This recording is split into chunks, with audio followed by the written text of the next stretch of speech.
We're I live. forgot it warns you so you can't be Got it. caught off guard when you're jacking off on the Zoom call. Fans, customers on here without them knowing they're being recorded. That was for Jeffrey Toobin to be like, we had to make a new rule that you're saying recording now, so in case you can zip your pants back up.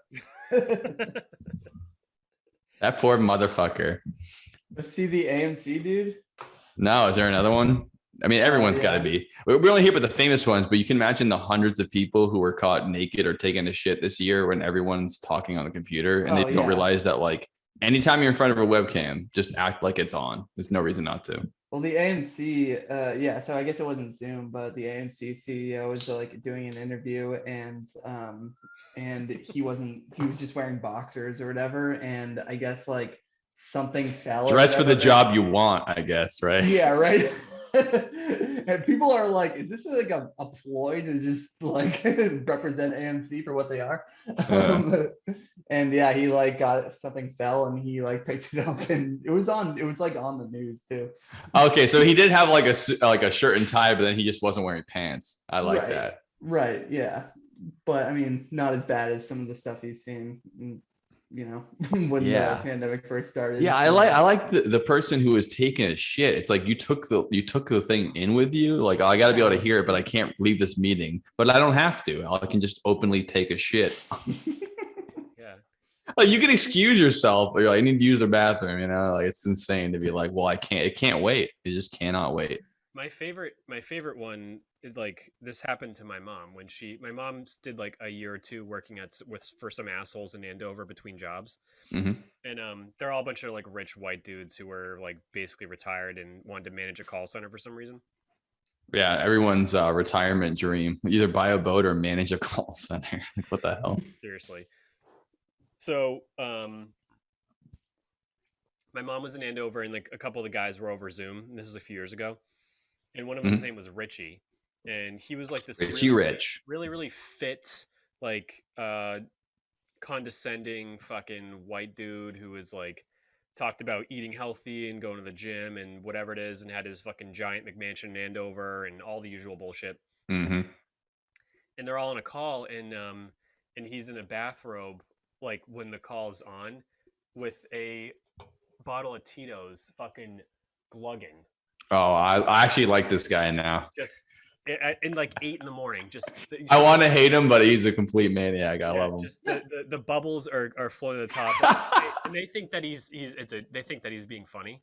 Like, oh yeah, oh, he filled it with water. It's a joke, whatever. On, nice one, man. Yeah, and then he just doesn't stop and like, Richie, hey Richie, and he's like, then looks at the camera and he goes, slams the whole thing. I was like, God. That's the worst response you can do. It just means that we all know what was going on and you're embarrassed about it. Yeah, he should have just played it off like it was a joke. Like, gotcha.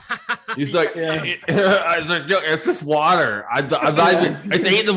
Why would I be drinking? It's a joke. It's a joke. It's like, oh, very good. You're a good actor. It's just water.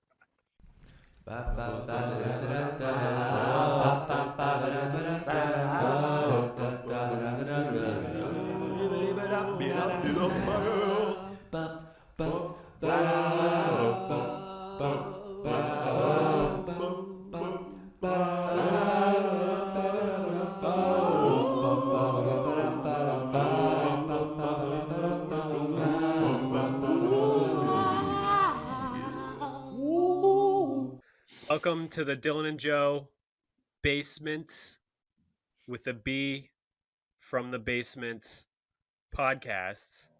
We're your hosts, Dylan and Joe. We have a special guest this week. It's been too long since we had a guest on, don't you think so, Dylan? I definitely think so. We love our guests, and our episodes with guests are always more colorful. And today's guest, our celebrity guest, our astronaut specialist, world-renowned. Drum roll, please. Drum roll, please, Joe. Throw it in there. My brother, Aaron Armitage. Aaron, say hi to everyone. Hey, everyone. Thanks for having me, guys. Thanks for coming on, Aaron. Love to have you on, man. I haven't talked to you in forever, and I wouldn't talk anything more about the subject that we have today, which, of course, we can't spoil with the title or the preamble I always put on afterwards that ruins the surprise. But what are we talking about this week, Dylan? Does it have anything to do with our outfits or our backgrounds as per usual? Depends on what you think of me. I'm either a prisoner or I'm a member of a special group that's going to colonize the rest of the universe in my spacesuit. And Joe is in his NASA shirt. Right. The Today's dead episode- giveaway. today's That's right. We're doing Alcatraz Part 2. Back to the Rock. You get Our first sequel. But no, we're doing space colonization.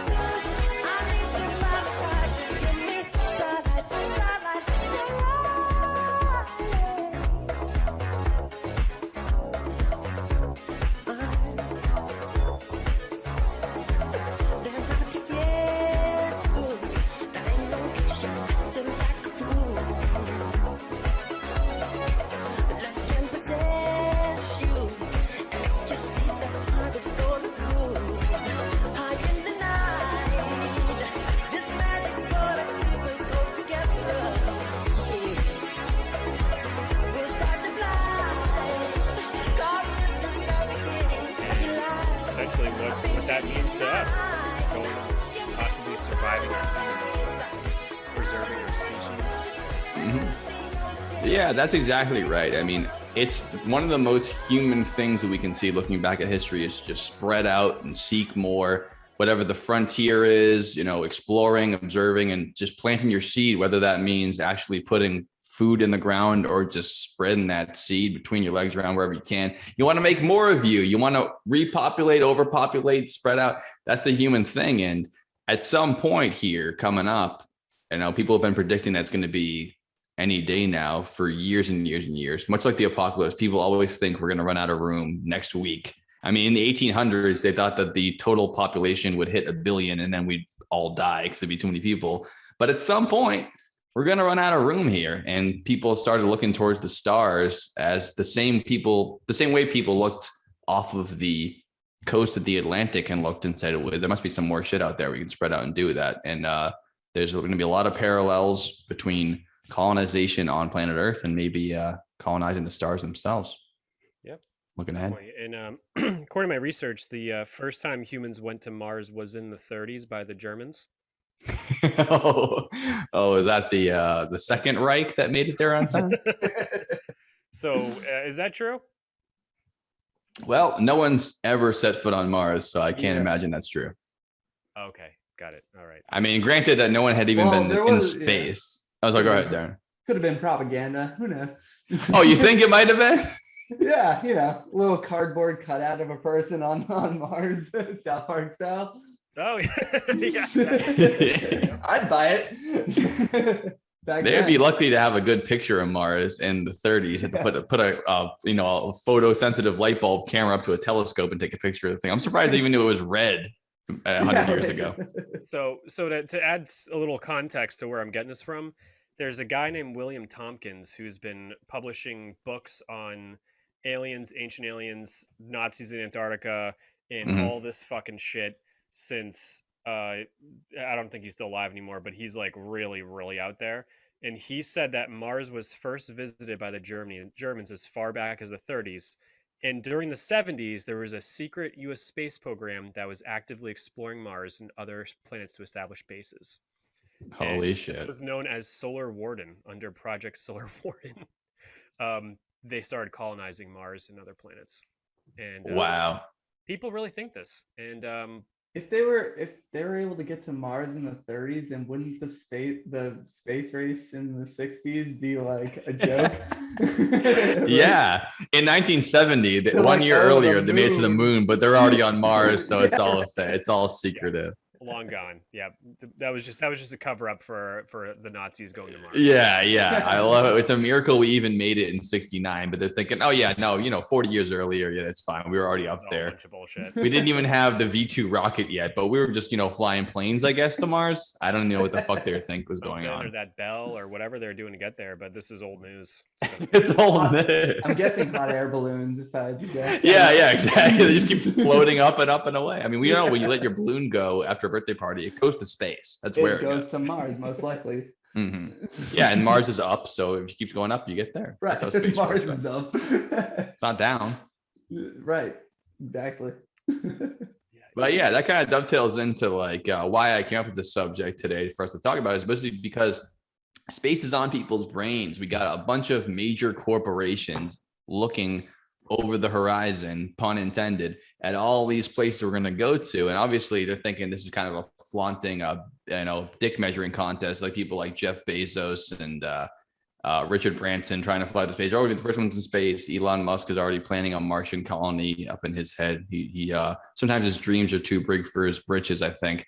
But that got me thinking about what is the future of space colonization? Because to me, it's almost no doubt that we're going to try to do it. I mean, humans, like I said, we get the technology for it. We keep exploring, keep spreading out.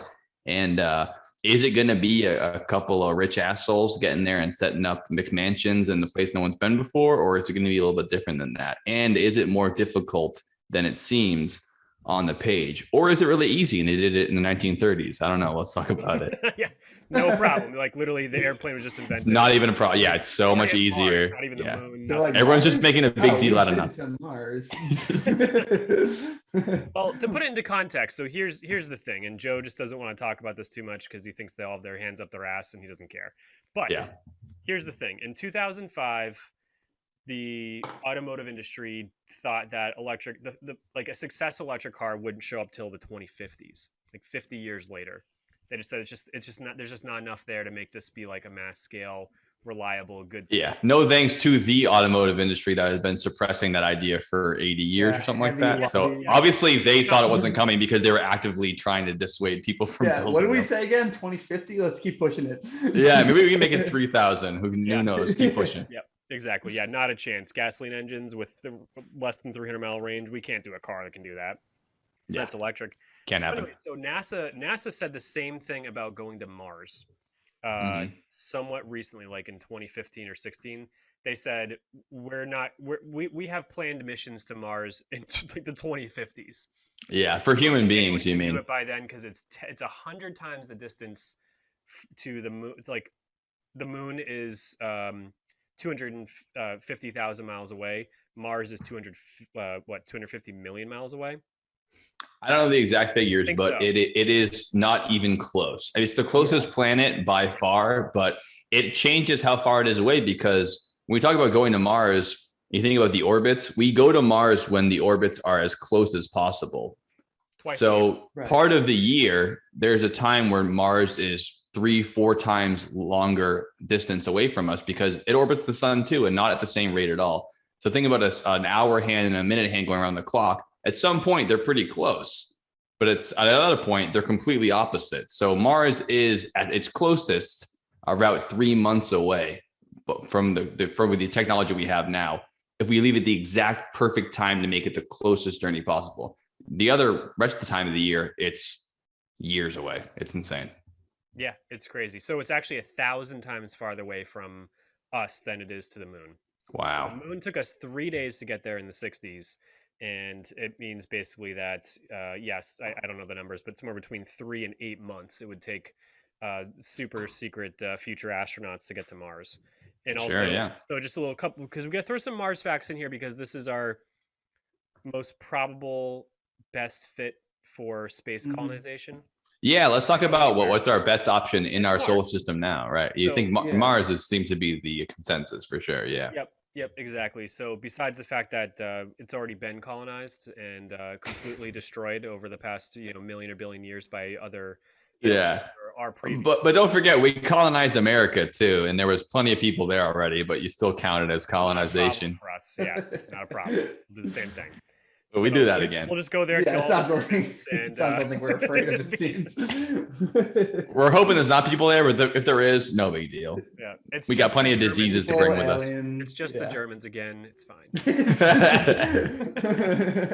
So, Sprechen Sie Martian?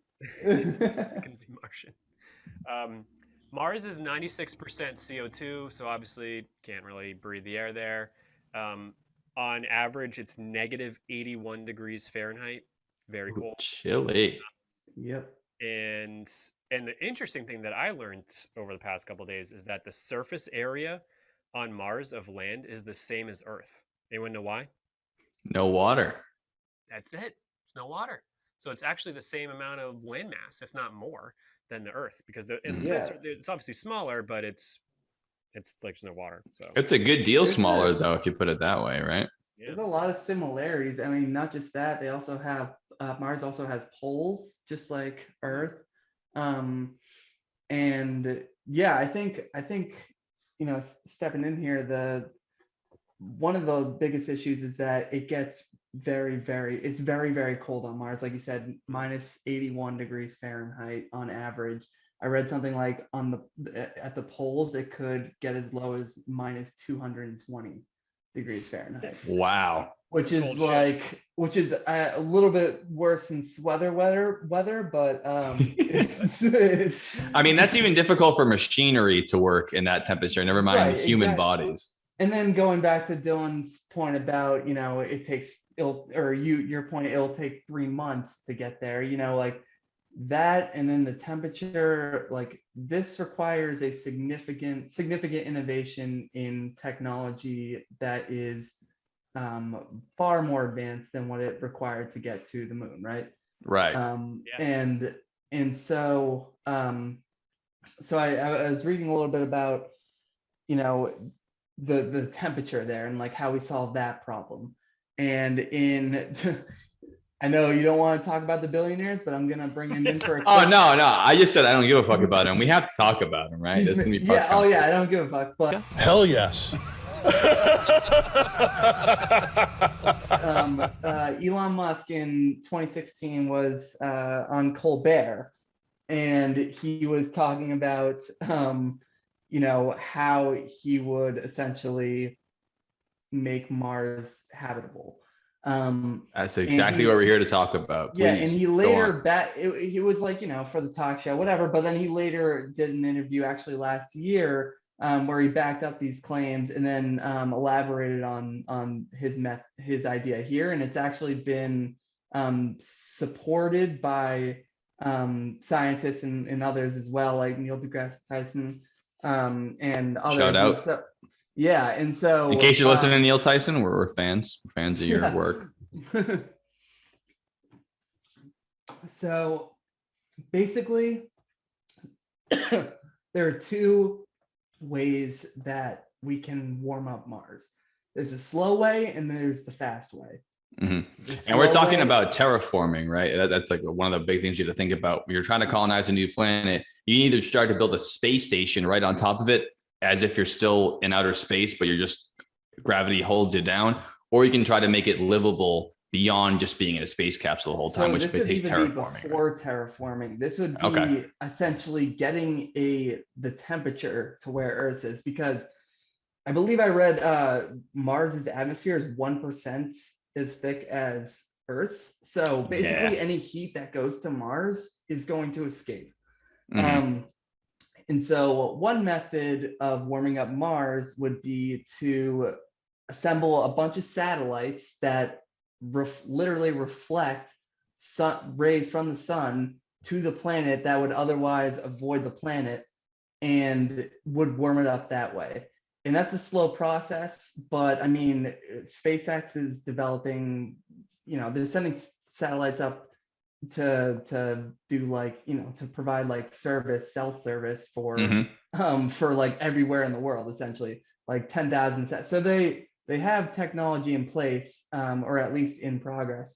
But yeah, that's the slow way of warming up Mars. The fast way is the more interesting one, and it's I think if we had to jump ship, if Earth got too hot or whatever, then and we had to see that coming in the future. I don't think there's any reason why Earth would get too much hotter than it is now, right? We should be all right. If you say, let's just on the hypothetical that Earth might be warmer, we might need to leave. What will we do? It's just a legion of dads just controlling the thermostat. But if Earth, so if we had to jump ship quick, Elon's idea that has been backed up is to nuke Mars, nuke the poles specifically.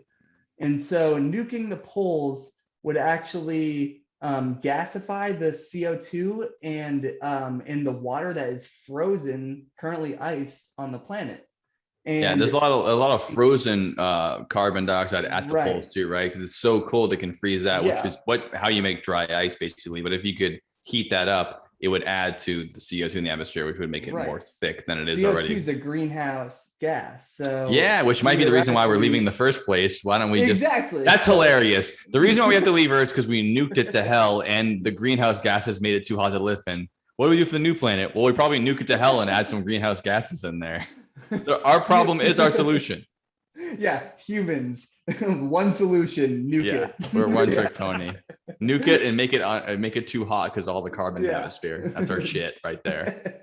Nuking it is the staple of our solutions as human beings. God damn. Yeah, pretty interesting. I mean, yeah, it would. I think theoretically, I'm no expert, but I mean, people think it would theoretically work. So I don't know. I mean, it's really interesting. It does definitely work in theory. Again, it's going to be like, as we go on with this conversation, we get more and more like futuristic, looking towards the future. It's going to take insane technologies to pull it off. And obviously, a lot of times when things work in theory, it doesn't exactly work out just as you want. And of course, a lot of scientists and engineers know that. They plan for everything to go wrong. And that's what makes them so good at their job. They can look at every little detail and try to figure it out. But that's definitely a huge part of going to Mars. It's going to have to be creating some sort of atmosphere, not even about being able to breathe in oxygen, but just being able to trap some heat in and warm the thing up. Like you said, it only has like 1% of our Earth's atmosphere. And a part of the reason for that is because it doesn't have the same magnetic core that Earth has, and has that electromagnetic shield around it.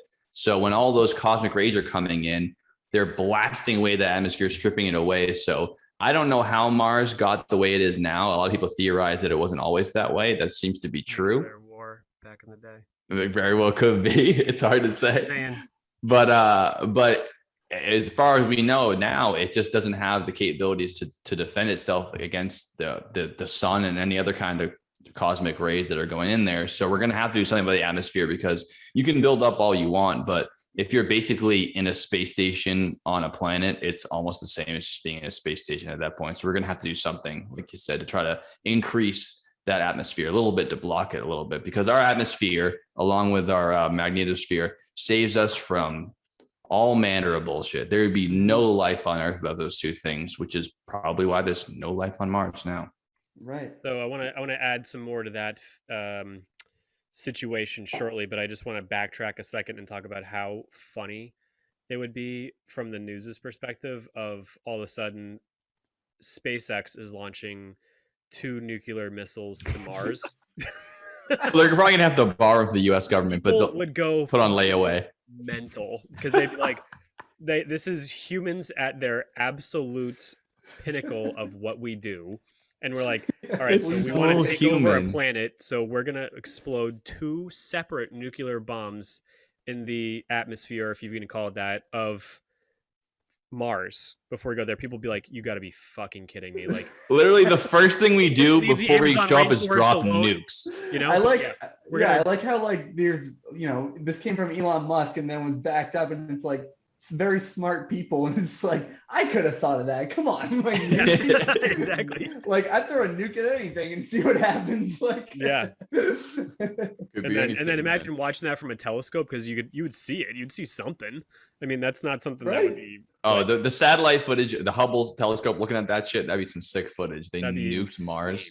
So back to what we were saying. So we got them. We just can't test them here. They would be the biggest one they could. They'd be like, this is Tsar great. Bomba or whatever. Yeah, it would be at least big as the Tsar bomb for sure. Yeah. Oh yeah. Exactly. Really shake things up. Yep. That's a big one. That's a 50 megaton or 100 megaton bomb, which is like, 10,000 times the size as the ones we dropped on Japan. Yeah, it's absurd. So it's pretty fucking insane. So anyways, so for us to live normally on Mars, and again, Mars is the best candidate because of the proximity, the size, the fact that it's on the same sun, and the fact we know the most about it because we've researched it through, observing it. It's close enough we can see it pretty clearly. We've sent rovers down to take samples. I mean, it's really the closest thing we have to understanding another planet The moon is really just dust. It's cool. We can get close to it on a weekend trip and go back in time for Memorial Day, but it's really not good at actually being a planet. And Mars is the closest one.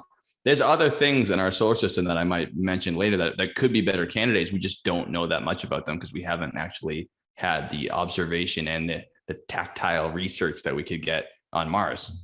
Right, exactly. So to live normally on Mars, humans and people as a whole need energy, air, water, land, and gravity. So it covers plenty of land. That's the only thing we'll have way more than we need. We have more land than Earth because literally no one lives on any of it. So it's all up for grabs. Exactly. And once you the get rest there, might be tough. There is a way to mine the Earth for water and that type of stuff. So we'll be able to actually cover a lot of our grounds. And then once you get back, mine the Earth for water, sure. Mine Mars for water. Still up for debate. I meant like the Earth, like what? Mine the moon for water is what Blue Origin's working on. Hell yes. They have a machine, like a prototype machine that would essentially do that and then provide it to, like, I think their, like, his vision and their vision, whatever, is like Blue Origin being Jeff Bezos's new pet project, right? Yeah, is like a colony that's not actually. It's like a space station on steroids, like essentially just like a giant machine that like, or a giant capsule, whatever you want to call it. Mm-hmm. And but yeah, they're talking about, having a machine that would go to the moon and like harvest water from it, bring it to the space station. Sort of like, and they found recently signs of ice water being on the moon at some point. I don't know if that's what necessarily means that there's going to be a ton of water there, but I guess it's a point in the right direction. We haven't found water anywhere else in the universe besides Earth until recently, I guess. Well, we found a lot of ice. Well, Mars has ice. Yeah, but ice is everywhere. I'm talking about water. Right. But like it's like desalinating the oceans. Like there's a way to do it. It's just not sure, yeah. But as far as I know, they have not found frozen hydrogen 2 parts oxygen on Mars. We know that's carbon. There could be frozen water there too. But as far as I know, all of our predictions about Mars having water comes from all of the estuaries and all like the canyons we can see. It says this is what it looks like when water affects the land. We have not found frozen ice on Mars. That would be huge news. Oh, I think there is frozen water on the poles, like ice on the poles. Just like Neptune. You got to shake it up. Yeah, there is actual ice on Mars. Yeah. There's ice on the poles. We just got to warm it up. That's kind of like what I was saying about nuking it. It gasifies that and like turns into water vapor. Gotcha. But yeah, I mean, it's still not usable, right? Until we have a way to keep it warm. And when you gotta get to that liquid range, -81, then you can't, Gotcha. Yeah. All right. Yeah. There's evidence of liquid water 4 billion years ago. That's what they can theorize when it was actually liquid there. Right. That's what I mean by all the planet, the geological evidence. It still loses water through the atmosphere. Kind of emits water as well as obviously the frozen. It doesn't hold on to that water vapor like a thick, humid Earth atmosphere. It just really traps it in. Like an actual atmosphere and a what's that thing that guy has? That big giant globe that's full of plants that's like self-sustaining greenhouse. The one that's like the size of his body, though. It's not that thing. Yeah, it's like so that works because it just recycles itself. But in Mars, that's like a planet. Yeah, it's either frozen or escapes. Gotcha. Case there, But yeah, so that's Mars. Let's see what else we got here. Other examples within our planet. I saw a couple of ideas on how you could, because obviously the second level of that, if you can get the atmosphere to work out well, you want it to be a livable space. I mean, humans, they're part of planet Earth. We're born and raised there. It's like taking a fish and putting it in a fish bowl and putting it in the city. It's just not where it belongs. It's not used to it. If fish had brains as developed as we were, they'd be depressed as all hell to be stuck in a living room in a water tank. Luckily, they're dumb enough, most of them, to not care. But humans would be miserable. If you're living on Mars, even if you can breathe the air and it's warm enough, you're going to be fucking miserable in a desert. You're going to have no way to grow crops, no beauty to see beyond the night sky. And it's going to be goddamn miserable. You got to terraform it and make it a more livable planet where you can grow crops and hopefully even have wildlife or animals, people are going to want it to be kind of like Earth. I can't imagine us going somewhere else and being okay for 4 or 5 generations in, just living in the middle of a desert and, taking water from the atmosphere and just eating Or like a pills full of food. bubble, like they talk about like these oxygen bubbles, whatever. Right. Yeah, no, I agree. It's a good temporary solution, but people are going to be driven mad with it. It's going to change our species as a whole. Oh yeah, exactly. Yeah, people would go crazy. I wonder, like, is like, it's an interesting question, but like way, way, way out there in the future, assuming the human race makes it that long, like, is the goal to turn Mars into Earth, and can it be done? And it's a lot to unpack, but that's what we're here to talk about. no, that's that's a good point that you brought up. No one wants to live in a freaking bubble, a dome or whatever, surrounded by ice cold rocks. Yeah, the day from the day you're born to the day you die. Let me tell you a story about my grandfather used to live in this beautiful place that we're all from. We live in this shithole, basically a prison colony. And now, good night, sleep tight. Yeah, but that's pretty much it. I mean, you're nailing the whole thing. So like, the first couple hundred years on Mars, I can't imagine anything different than, just like Aaron said, a giant space station where they have little missions where they go out and they mine. There's like obviously every element ever is there, and they have to go mine for different elements to sustain their own lives, and resources and stuff like that, because Mars is rich in some things, obviously depleted in others. Yeah, well, they're gonna have to kind of do a fast track of what humans did over the past, whatever 10,000 years, which is just take all the shit out of the ground and then use it to make the world. Yeah. And we've had 10,000 years to do it, but you can't have a Martian colony take 10,000 years to do it, or you might as well just stay here. Yeah, you gotta try to do it as fast as like 10 steps back too from Mars, because like at least we can live on Earth, right? Yeah, you can still live and breathe and find food. They're gonna have to do that part too. Yeah, they're starting well beyond the starting line there. Yeah, but like in our Earth, in our oxygen domes, on Mars, like God forbid there's a freaking hole or something, and that's like it. Everything gets sucked out. It's not like you just call your local contractor, like. Yeah, I got a hole in my roof. There's water coming in. It's like, oh, my entire family got sucked through it. So I don't even know why I'm calling you. I'm probably just gonna jump out the hole myself and end it all. Hey, Rick, there's a vacuum coming in the dome over my house. I just saw my wife's bones go inside out. I don't know if I know you're on vacation, but I really could use somebody. Yeah, oh, floating around. Yeah. No need for a funeral. We'll just watch your orbit for the next 10,000 years. Oh my God, that's the truth too. Like, just never stop. It's scary though. I mean, terrifying. Imagining that scenario. I don't know if I'd, be comfortable on Mars until it's Earth. Yeah, I totally understand that too. Yeah, it's like it's interesting to be a part of like basically creating a new planet, and you're going somewhere. It must feel like somewhat, exploring and finding North America and the things that humans got to do hundreds of years ago that we'll never get to do again. I mean, there's almost no places left for us to find as we are now, like 3 guys being like, oh, what kind of adventure could we go on to that degree? And being part of making Mars a sustainable place for people to live would be a huge landmark. You'd be able to break ground that no one's ever going to break again. I mean, you'd be part of that process. But who wants to be part of building the building? I mean, come on. I'll invite you when the couches are there and the fucking water is already turned on and all that shit. I don't want the glory. We're only there for so long. Come on now. Yeah. Well, I mean, it's deeply in our DNA to do this. So like, I think so.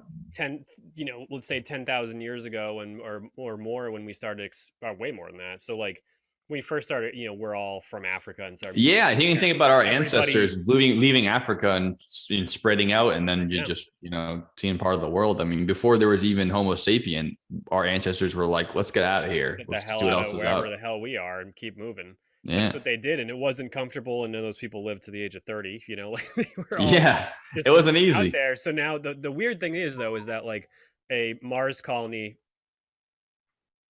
No, go ahead. Sorry, my fucking it's all good. Went off. I'm gonna mute it. Yeah, so the like a Mars colony would be the difference is that it's not everybody is just expanding. It's like a select few people are being selected to go on these crazy journeys that cost billions of dollars each way to go do Mhm. this. Nah, that's a hard job interview. You should That's probably the wear difference. full pants for that interview in case someone falls on the ground. You have to stand up and show your Yeah, and boxers you're up. basically it's a one-way ticket. I mean, you're just going there, and that's going to be your thing from here on out. Yeah, I mean, no matter who You're living goes, on even for the Mars. first couple of trips, there's going to be no plan to go back. You're going to have to be part of the Nope. construction team.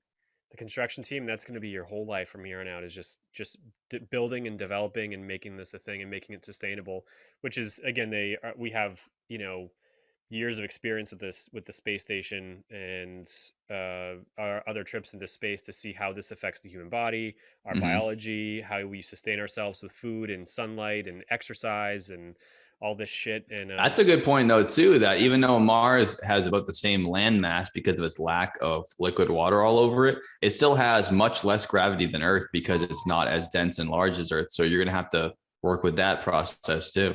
That's a yeah, good yeah, point. I wonder if our muscles would deteriorate. they will. Almost They definitely. definitely Yeah. do. Like, are the astronauts even and all that stuff? So you can make artificial gravity by having a rotating mass and living in it, but it's still that in theory works. But That's I what don't they're really know. talking about for the Blue Origin Yeah, like O'Neill colonies. What I was talking about, like that, just apparently they rotate and represent like Earth's gravity, which Yeah, I the don't fully centrifugal force understand. makes it feel like that you're actually walking. I mean, that's what they figured out in 2001: A Space Odyssey. All those years ago, like, oh, if you just keep spinning it, it'll feel like you're walking on the ground because you're sticking to the side of it or whatever the side would be when you're spinning it. But if unless you're it spins standing on the the other way, side, like an opposite yo-yo. yeah, or Then it's like, it's not if the you're at the gravity would be on the wall. yeah, but you put your But you feet make on the the wall, but to you it would feel like it's the ground because you don't have any orientation. So it's like a right. tilt-a-whirl or a Turkish twist at a theme park. You're stuck up against the sides, and if you spin at exactly the right rate, you can pretty much make it feel like the same sensitivity as gravity, except you'd have to put your feet on that part, but you wouldn't care because you wouldn't really notice the difference. Yeah. Unless you were on a planet, though, and then you would notice the difference. That works good for a space station because there's no orientation. But if you're spinning sideways on Mars all the time and the sun is always rising up and or rising left and setting right because you're always spinning on the side all the time, might be kind of disorienting as far as Yeah. I mean, one thing you can't fix with technology is the human psyche. It's not going to work to just you have Right, to make like it we're kind of built like to survive on Earth and under Earth's conditions and laws, all right. and um, so you can imagine. I mean, I feel like that's all those things is we'd have to consider them in order to colonize another planet, right? Gravity, Absolutely, yeah. I mean, if you can't sunlight, make it kind of temperature. like yeah, if you can't make it kind of like what we're used to, then there's really no point. You have to kind of Right. make it similar, which is Mhm. why it's so difficult, I suppose. But there's a couple other celestial bodies, at least in our solar system, that there could be other alternatives for it, even though they're much further away. We have Europa, which has a ton of water on it, but it's frozen at the top layer. We're trying to get a probe to drill down into it and see if there's any liquid water beneath that layer, which I think there almost certainly is. But unlike the Earth, which is so nice in the Goldilocks zone, as they call it, Europa, they think probably has miles and miles and miles of ice because of how far away it is from the sun. That's all they got in Jupiter. So it's going to take a long time to get down there to get that water, but there's plenty of water there. So you can get to it. You can get to it. Well, we were just talking about super deep boreholes and that one in Russia. It only Right. went like 7 miles down, and that it took them like years to get to 7 miles. So imagine you can't get go to space and drill 7 miles through ice with like Yeah. it on your backpack. Just Yeah, you have to take it with you. You're not going to build a drill there, right? Yeah, right, exactly. yeah. So any other contenders, Joe? Yeah, just two more. The other one is Titan, which is one of the moons of Saturn, I believe. It's pretty big. It's one of the biggest moons in our solar system, and it has a gaseous atmosphere. So much like Earth, it can protect itself from a lot of space debris, and it can trap heat easier because you have all that atmosphere there. It doesn't have the same problem as Mars because even though it doesn't have the magnetic sphere that Earth has to protect it, it's so far away from the sun, it's less likely to get blasted with all those crazy, coronal mass ejections and radiation and all kinds of. Yeah, so that one could be a pretty good option. It's far away, but I feel like as the technology moves on, the distance might not be the tough part as much as it's actually, like I said, trying to actually build the whole colony on there. I mean, that might be the easiest part, is getting there and actually developing it is the tough part. I mean, the Mayflower had a rough journey, but the rougher part was when it hit winter and everyone started dying and nowhere to go, nothing to eat. You know, you can get there, but even getting there is hard. Yeah. The only other option I heard was Mercury, even though it's insane because it's so close to the sun, it's incredibly hot, but it's so incredibly dense that if you could, much like Mars, break up that the mass of Mercury and start spreading into the atmosphere, they think that you could easily make an Earth-like atmosphere because of how much is really trapped in there and how packed in it is. And it might be a lot faster than having to spend 200 years growing an atmosphere where you could just blast away. You know, it's the human thing, like you said, just start bombing the shit out of it, see if that works. Yeah. Sure, whatever planet, just Mercury's gone. too far away. Actually to pieces. Yeah, if it doesn't work, just leave it. Who gives a fuck about Mercury anyways? But yeah, I mean, that's why I think that you guys are right. That Mars seems to be the best candidate as far as like all the things we're looking for. No, I mean, if you can't have Earth, it's the second best, ain't bad. Time for a hard conversation to, because people are going to be commenting about this one. Sure. One of the biggest resistance factors to what's going on with the space race and colonizing other planets in the whole universe is that there's a lot of need in our own planet where this money could be going towards. And Sure. Yeah, and this is true. And no one's taken away from that there needs to be more done on our own planet with global warming, with poverty, with all this other stuff, with food and that type of stuff. But the answer that we want to give you guys is that government agencies that are funding a lot of these things and supplementing and whatever it is, those same agencies spend trillions of dollars a year on military defense budgets. Mm-hmm. So this is still, even the Mars space race right now is a fraction of the cost. They're estimating like a couple $1 billion each way, which will get less over time. So it's like, this is not even a chunk of what we're spending only to protect us from other countries. And this is the, JFK, when he was talking about going to the moon, he motivated and made people excited about space and brought people together to give like a whole entire generation a dream. Yeah. And that's, in my mind, more important because we have so much bad shit going on that it's not more important, but it's like, all right, so if you actually do the math and realize this, we're spending so much money on military budgets to go bomb and kill people when we could be spending fractions of that actually protecting our civilization. Because who was it? Stephen Hawking, and I think he was the first one who said that we have an actual finite timeline to the human race on this planet. Mm-hmm. Like, we'd be lucky to make it 1,000 years at this rate, if not less. Yeah, that's a really good point that you brought up, Dylan, because that's always something to think about when you think about the amount of resources you have to pull into something like this. But if you think about it as the percentage of the actual budget of other stuff we spend on, like you said, and the fact that it might actually be the solution, you're worried about things like climate change, pollution, overpopulation, or even just, making animal species go extinct. The idea in trying to reach out to the other planets, the rest of our solar system, and do something about that might not just be worth the price. It might be the solution to the problem. And you really can't just overlook that just because you have to worry about what's in your neighborhood. I mean, it's all good buying food for the people in your street, but if you can try to actually feed your whole city, it seems like an absurd thought. Like, well, we're right here on our street. Why should we worry about the whole city? It's like, yes, but we're all here. So we have to look for a solution beyond just the immediate. And also, we've been doing pretty shitty jobs so far. So I don't know why we have to ignore outer space. Like, no, we have to focus here and now. Focusing on yourself is good for surviving, but it's not good for sustainability or lasting longer. Think about your kids, people. God damn it. Yep. Yeah, exactly. Couldn't agree with you more on that. That was a good point you brought up, Doug. Yeah, that's a good point. You guys want to take our first commercial break? Sure. She could spit in the eyes of fools if they ask her to focus on sailors fighting in the dance hall. Oh man, look at those cavemen go. It's the freakiest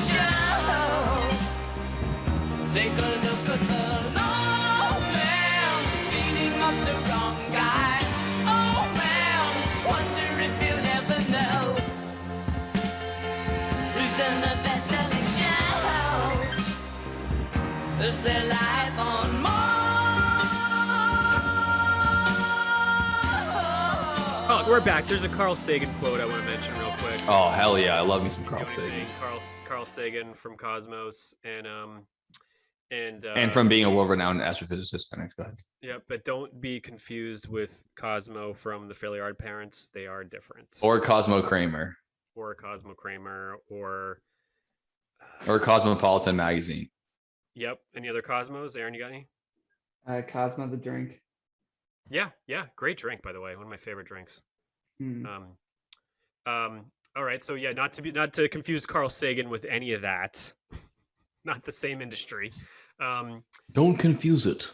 He said, "Across the sea of space, the stars are other suns." And before we get into aliens, because we do feel that it's necessary to go there, wasn't my choice, but we I'll drag you in kicking and screaming as kicking and always. screaming, talk about aliens. You were in the sunglasses. So. It was Aaron's idea to talk Whose about choice was it? aliens. To do it. But, Like, if I have to, he pulls them out of his breast pocket. Yeah, right. while we're here, let's found these. Yeah, so that quote, "Across the sea of space, the stars are other suns," is very important because it segues into a lot of things. And not only that, it segues into exactly what I want to talk about as well, which lines up perfectly. As always, we're synced up, Dylan. Please go Synced ahead. up. And the fact is that the universe is expanding and bigger than anything that any human or animal brain can possibly comprehend. Even dolphins, who have bigger brains than we do by a large percentage, they can't even think of this shit. That other universes are out there. Other civilizations have probably started to colonize other planets. Other galaxies, you mean? I know it's really hard to mess up with the words universe and galaxy. I used to talk about that all Sorry, the I time. fucked up. Yeah, so other galaxies. Let's just talk about our universe, just before we go to the whole other. All right, you let us know about what's up with our universe. What do you want to talk about our universe? Oh no, I just mean like when we're talking about like this other, because there might be other universes like multiverse theory, but let's just stick to the universe we know and love, which is incomprehensibly large. The one you're talking about right now is expanding. Yeah, like the Milky Way galaxy is just a really fucking teeny little pebble of the actual universe that we're talking about. And the multiverse theory is obviously there's other versions of that as well. Like, yeah, you don't need multiple universes for it to be already larger than your mind will ever comprehend in 100 years. Like our universe is universe. Yeah, exactly. Our universe is plenty big enough. I mean, the amount of space between our galaxy and the next galaxy is big enough to blow your tits off. So we don't even need to worry about that. Yeah, I mean, none of us can even comprehend how big the Earth is, not even our sun, which is insanely large. It's insane. I mean, you can't even believe how big the sun is if you just pull up that chart of like the sun compared to other things, then the sun compared to the next star, and then the next star, then the next star, then the next star, then the next star. Oh, it's absolutely insane. Absolutely insane. Super red giant. Yeah, our sun is like just a medium to small star in the whole scale of things, and it's still, it could swallow the Earth a million times or whatever. Entry level sun, entry level. It's a but it's our boy. We gotta love it for what it is. Not even a class one. Love it. Yep. Baby star.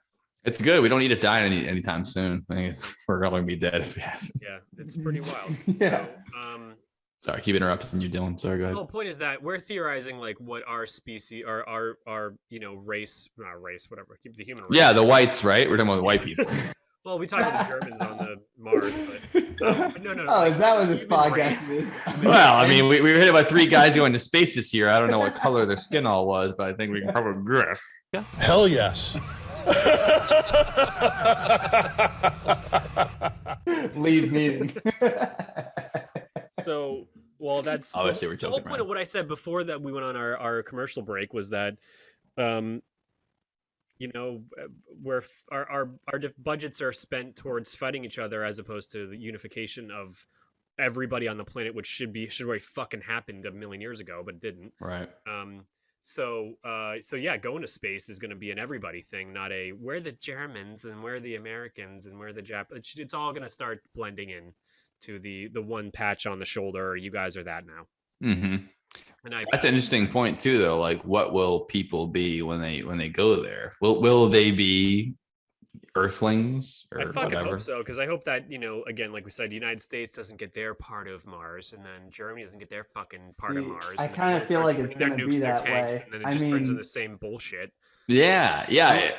Go ahead, Aaron. call me a pessimist, but I mean, there's a reason. Call you a that we realist. there's a reason that we stuck a big old American flag in the moon when we landed on there. I That's mean, true. like It's ours. as much as I disagree with it, I have no doubt that we will treat other planets. We will basically have our territories on other Yeah. planets that have borders. It's going to It's be gonna- rough, but keep in mind that the space station is the International Space Station. Right. So- That's why I'm so happy that Good point. space travel has to do with science programs in other countries, because scientists looking ahead, and a lot of people who work with, astrophysics and actual rocket science, they have to look 10, 20 years ahead. When they're doing their job each day, they don't just go down the road and clock in and clock out. They have to look about planning 10, 20, 30 years ahead. And luckily, they do things like saying, here's the ordinance. Any celestial body cannot belong to any country. The moon cannot belong to China. It can't belong to Russia. It can't belong to America. These are all things that basically most scientists and then the governments agreed to put forward. I hope that's the case when we go to a place like Mars. But when you come down to putting colonies down, getting resources, it starts to get dicey with all the Resources. altruistic. It's where it It's gets all for us until it's for me only. Wait, you're wrong. My friend Billy in middle school bought a star for his girlfriend as an actual certificate. What is that? What do you mean that no one can do that? Well, that's going to be hard to prove. Like every time you look up I at would the love to sky see Billy and then stick go a to the flag Milky in a Way, star. go to the Big Dipper and take a left, and that one. Yeah, that's yours. That one right there. I mean, is there any bigger scam in history than that fucking bullshit? It's like $50. Yeah, well, not only do they have People to. pay money for this? Oh yeah, you can do it right now. You can go. Yeah, no, buy a they've been star doing if it for want. years. Tell You her can that buy you a bought star. her that star. So every time you guys look at the sky together, you bought her that. That's yours right there, honey. Yeah, to your guys. And then everyone around you who bought a star is looking at the same one, being like, "I bought that." Yeah.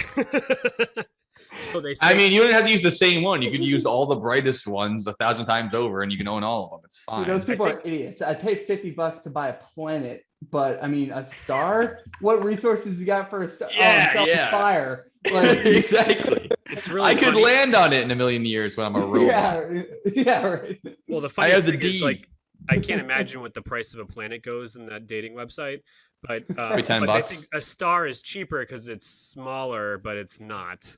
Yeah, it's smaller in the sky. It's harder to see. You You're know? like, oh yeah, Mars. That's like you gotta have millions of dollars. Oh yeah, at Go least. buy star A212C. That's $50. Yeah. Like, well, if you know that's a lot bigger, right?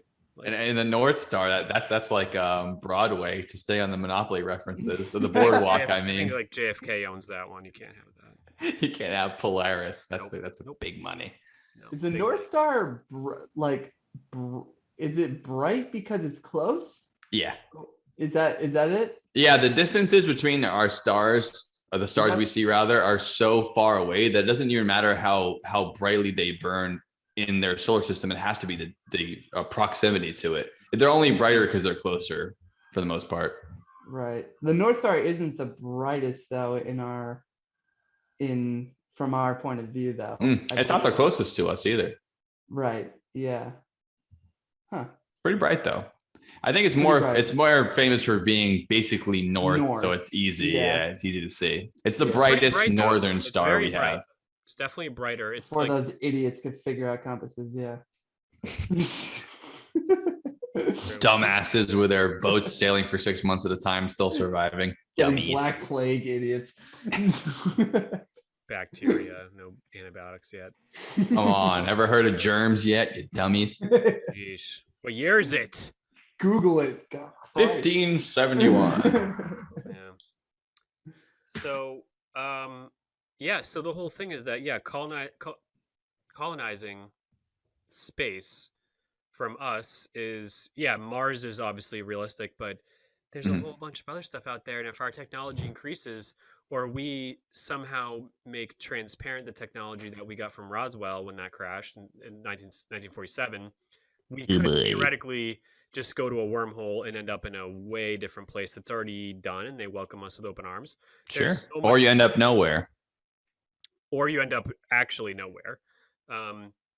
No one would. No, you never know. There's no radio frequencies that you can go in and out of wormholes. So Right. you gotta take a real long shot guess that. Yeah, we're not even sure how much matter can go through there. So definitely not your full human body going through there in a spaceship and being like, here we go. Let's see what's on the other side. Here we go. Yeah. It really is like asking what's on the other side of a keyhole. Like, just go ahead and jump into the door as hard as you can. See what's on the other side. Like, you're not making it through alive. If you do get your whole body through a keyhole, then good luck to you. And the pile of blood on the other side that you're gonna describe. We'll use rats as humans too. We're not. And a keyhole is infinitely more space to get through than some of these wormholes. Well, we know that space and time are the same thing. We do know that. And we also know that black holes are different than wormholes. So if we're talking about black hole, you'll be crushed immediately. The force of gravity and the density of a black hole is like the densest thing in the universe. You can't even undensify a black hole. Yeah, there's nothing denser. Like for physics, it doesn't. It's almost like teleporting. That's a whole topic for your podcast. Is the black holes. Yeah. Black holes are cool. And we can talk about black holes, and we can also talk about like black holes, like in the galaxy too. It'd be two different podcasts. Yeah. Part 1, part 2. Part 1, part 2. So there was an experiment in the 40s or 50s called the Philadelphia experiment, which was a real experiment that was going to transport a battleship. Oh boy! From my God! We're gonna talk about this shit. To the West Coast, to like San Diego, and all this fog happened, and it showed up. A battleship just appeared in the San Diego harbor, and people's limbs were stuck. No. This is all made up. I've looked into this before. We should do a whole podcast on this. It's completely made up. None of that happened I just at want to all. reach out to a wormhole on Earth. Is that what you're suggesting? There's a story about a battleship that a bunch of fog showed up and it teleported across the world, and then people's limbs were in the side of metal. It never happened. All of it's fake. People were in the middle of like. Nope, it's all made up. It's all made up. It's like Bloody Mary. You say it in the mirror and they show up and kill you. Well, it's all fairy tale bullshit. Never happened. Did not happen. There's hundreds of sailors that are all accounted for. You should watch Loki on Disney Plus. It shows up in that on this space magic land. The Indianapolis shows up there, and they go, "Oh, that's where it went, to the space magic where Loki and Thor live." That's more accurate on the Disney Plus show than it is the story you just told. Pay respects to the victims of the Philadelphia experiment. I'm sorry they all died too, but they didn't show up in San Diego with their limbs and thing. Generators activated, sir. For 41 years, the government denied it ever happened. I don't believe this. The Eldridge has vanished. Of course she has. She's radar invisible. No, sir. She's really vanished. But one ship did disappear, and 2 of the crew suddenly find themselves in the present. Maybe all this isn't real. What is it? What are you suggesting? I'm suggesting that. Or what does that story a suggest? wormhole is pretty much what they're talking about there. You might make it through that. You almost made sense until you brought that up. I was going to listen to you about wormholes. Then you immediately brought up a completely fairy tale bullshit thing that happened. That's what wormholes are to you. You know, in Star Trek, there's wormholes too, and they actually are pretty accurate to how they would work, but still not the way they're real. And you went with the Philadelphia. Okay. All right. Yeah, that's all right. You know, no one told you to fucking make fun of me about the Philadelphia experiment. So. Well, I'm trying to talk to you about actual space exploration. You're bringing up fucking Hansel and Gretel stories and acting how witches are a big problem for children, and you shouldn't let your kids follow breadcrumbs. I can't take that fucking shit seriously. Come on now. I'm just giving an example of a wormhole versus a black hole. They're different. The Philadelphia experiment. You're giving me a black hole and a story about Annabelle creation starring the kids from The Conjuring. I can't take that seriously, man. Wormholes are mostly theoretical at this point. We know they exist, but they're almost so minute we can't even see them. The amount of energy you need to make them the size of a car is basically the entire power grid of planet Earth right now. It's very difficult to make them large enough even to get a small spacecraft through them. Right now, we're talking about a subatomic level thing. Like, it's so minuscule. But it is probably, I mean, from what I've heard, it seems like that is much more achievable than harnessing the speed of light in order to, and so like wormholes are like the key to intergalactic travel, because we can't. You can't break the speed of light. So the speed of light. So wormholes will be a way around it. Right, exactly. And that's how you travel. And that's how you colonize other planets. But I mean, that without being an expert, I would say that that's where, that our energy and research would be focused if, for theoretical intergalactic travel. I That's agree. a We're fucking throwing a great wild card point. out there. We can rely on the billionaires to take us to Mars, or we can say maybe in the next 5 or 10 years, we're gonna have all this secret technology that's gonna come out, and we're gonna all of a sudden show up, be able to go to different galaxies that are already established and welcome us, because they could be us too. It could be, and the fact that aliens are biologically any different than us is kind of crazy because the universe is the same stuff. Yeah, it's all made out of the It's all same the same things. shit, so yeah. it's going to be But there's an infinite amount of possibilities of how it can change. I mean, like we talked about before, you look at it like a trout. We're made out of exactly the same stuff. We live at the same time. We have the same world we live in, and we're completely different looking. The idea that a different planet that's made out of different, elements for the most part, and it has similar things to us, they look the same as us. It seems completely impossible to me that it'd be like the maw. If you look at an octopus, they're one of the smartest animals on the planet as far as we know, and they look nothing like us. They're still they're as much as an earthling as we are. Yeah, they are. They're earthlings too. Some people think they're aliens though, but I was just saying that if we because they look like aliens. Yeah, they look like we think aliens look like, because we've never seen an alien, so we think they look like tentacles and no, but it could be like the video game The Maw. Remember on Xbox? Yes, the big purple jelly creature that you walk around with. That I used to play all the time. Yeah, it's the most annoying game on Earth, but it's also one of the most fun, hardest games on Earth. yeah. Great game. That could be like that too. Yeah, where you have like it could be air breathers. Yeah, totally. It very well could be. But if you see an alien, new species, whatever it is, it's not going to be that surprising, What? I don't know though. I feel like it wouldn't be that surprising. What the fuck are you talking about? It'd be the most surprising thing ever. No, it'd be surprising, but it's not like when you're a kid and you go aliens. You go, well, they're still made of the same shit. I don't know. Matter, you mean?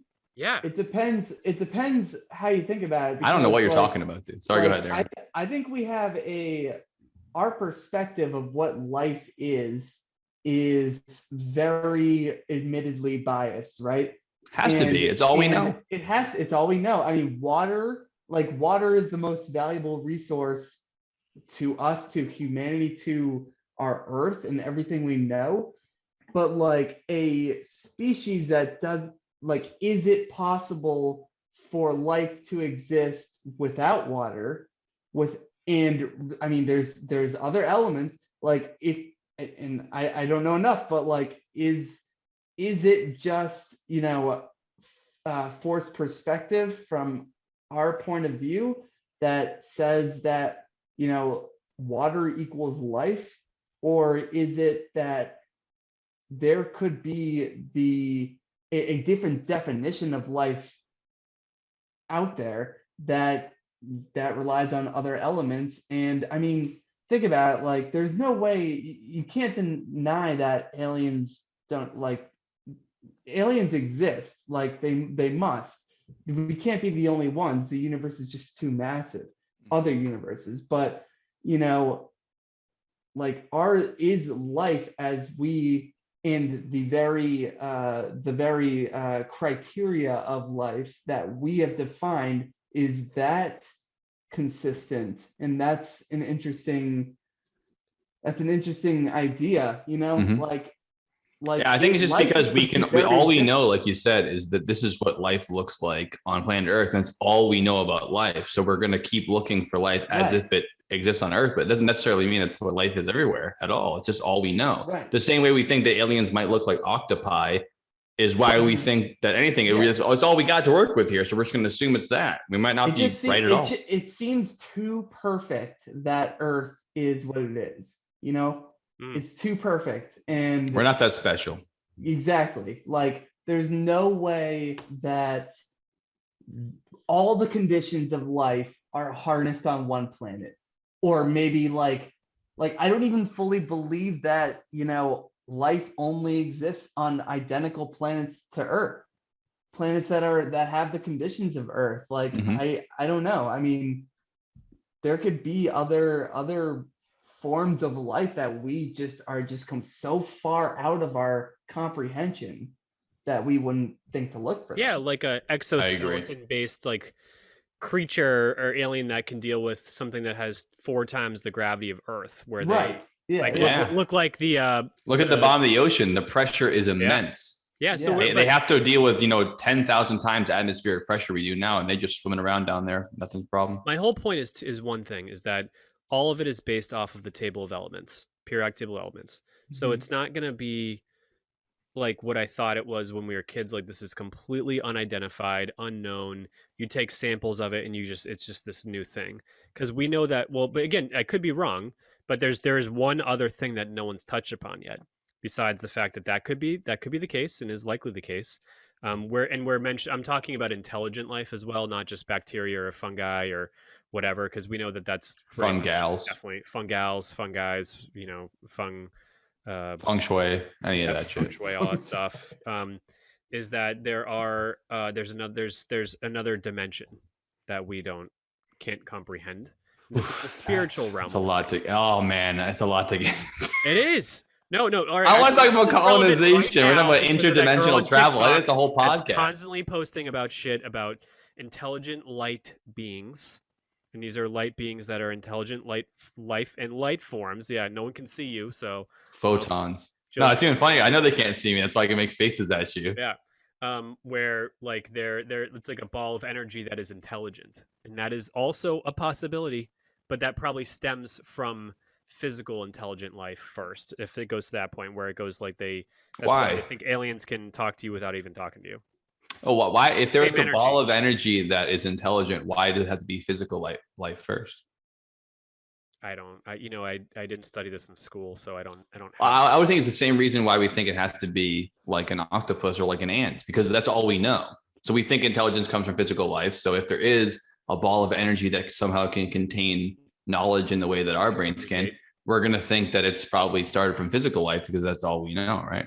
Right. Yeah, we don't really know, but the thing is, I had to mention it. I don't want to go there because it's not as fun. I'm thinking of going through a wormhole, and then all of a sudden, like when you're on that ride at the water park that like gets crazy and you're in the log flume, then you like go over the waterfall, and then it's like calm, and you're like, oh, here we are, guys. You're like looking left and right, like, wow, shit, we're here.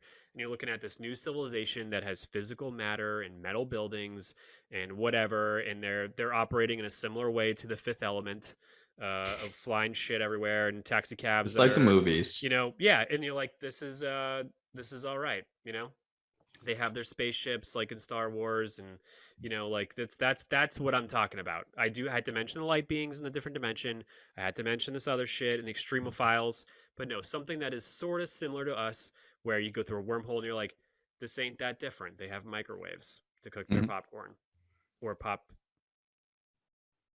whatever their pop space corn. They pay their space cash to get their space not horn corn, space corn, and they use space cash to get their space cash. How stupid is your species? Space pay to pay at the space terminals, and Baby Fart McGee's acts as the emissary to the planet Earth.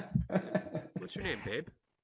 My dad owns a dealership. I'll put all the pictures up so it makes more sense what we're saying.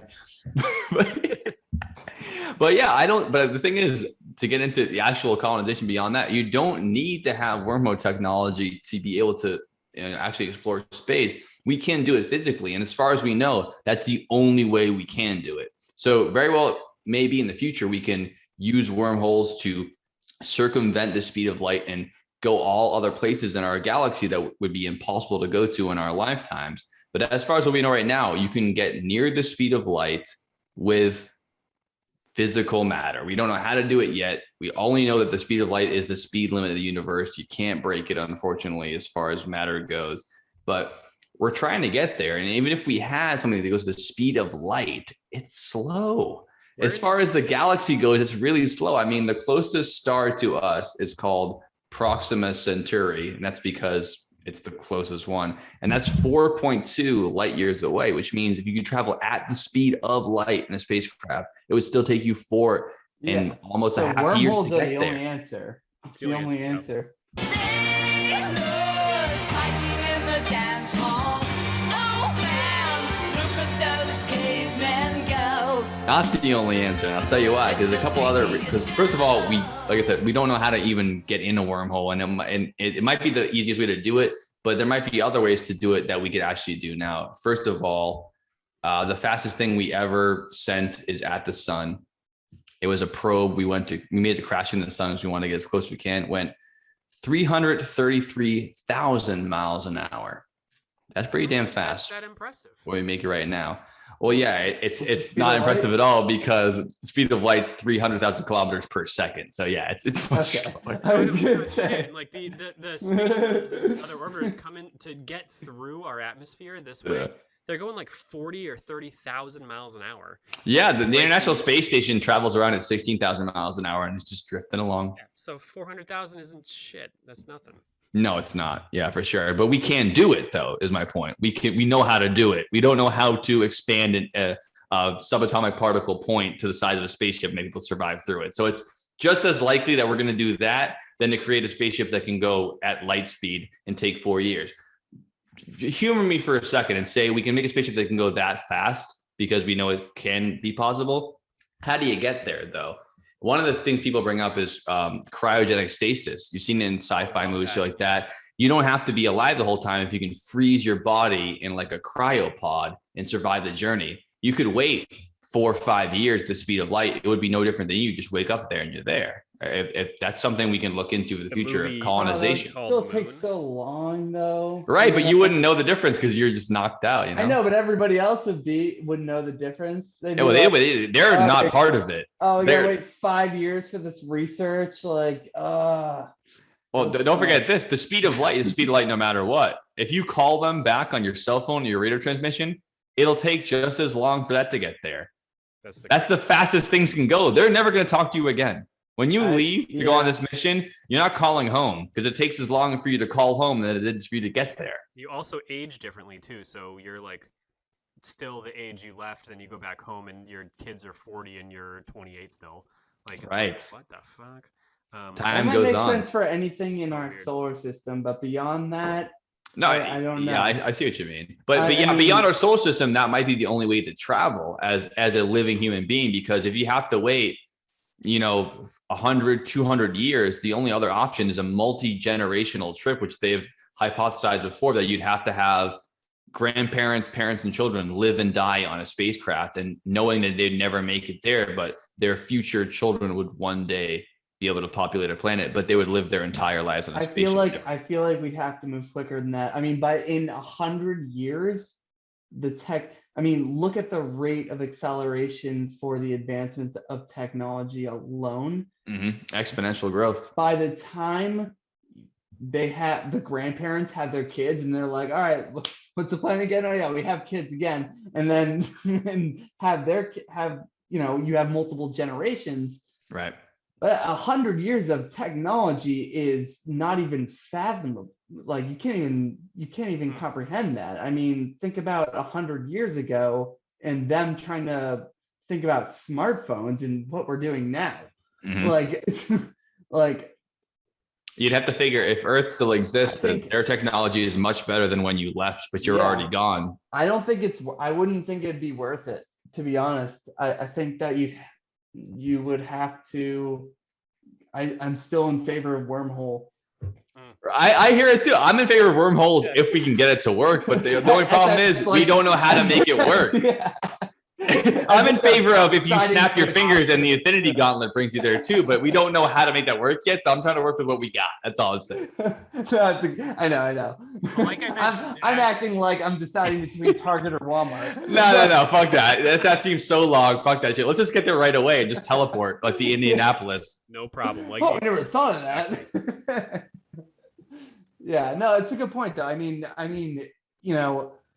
before, I think like especially for within our solar system, that would be Like being it. So is it like, what's the technology exactly? You freeze yourself? So it's only in the initial stages now. We've been trying to do it for years. Obviously, it's based on things like the torpor Halo. that hibernation goes through. So it's based on lighting the holy rings. But yeah, it's exactly that. It's mostly just sci-fi shit now, but they've been trying to practice this shit for 40, 50 years at this point. And freezing, you can freeze some small mammals and you can basically resurrect them, in other words, because their heart doesn't totally stop and the nervous system keeps going, because some animals can hibernate for a year at a time and come back. And we're trying to make that work for humans. We haven't figured out a way to do it yet. But to interrupt you real quick, there are at least 100 people who were on their deathbed who paid a couple $100,000, if not $1 million, to freeze themselves before they died. Right. And so they Disney. are at a storage facility in Texas, Oklahoma, or something, still frozen, and they had Walt Disney. Ted Williams' head is still frozen, I believe. Is it? I think you're probably not wrong. Just his head, though. He didn't pay for the full body.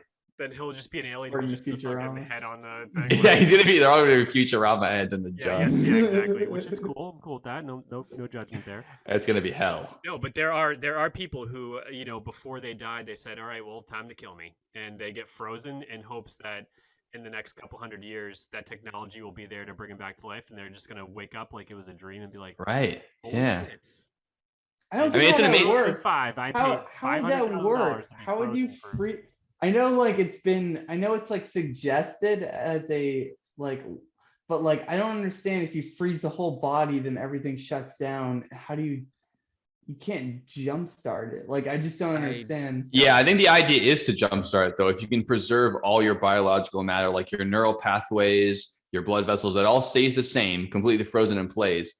And then if we have some future technology that can reactivate them, you don't have to rebuild your whole body or your brain. It's already the same So the technology's not there configuration. yet. Okay, That's their idea. Yeah, their idea is freeze me now and revive me later see. is the idea. So to me, I think they should be more concerned about the company they paid still being in business by the time it comes out.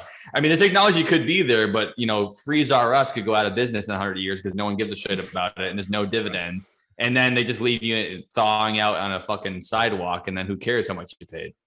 Yeah.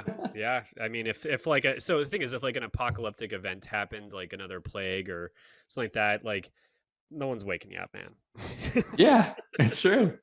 Yeah, like It's a really, bargain. Everyone's gonna just go protect themselves, their family, and just leave a bunch of frozen bodies there, and the lights will go off eventually, and they'll just thaw out and then be. They're gonna be worried about feeding their kids or making sure you stay nice and cold in the apocalypse. No fucking chance. Well, I'm sure they take that risk, but it's definitely something. So, anyways, but yeah, cryogenically freezing somebody to reduce resources because you have to take hundreds of thousands of pounds of food and water and whatever else you can't synthesize with you.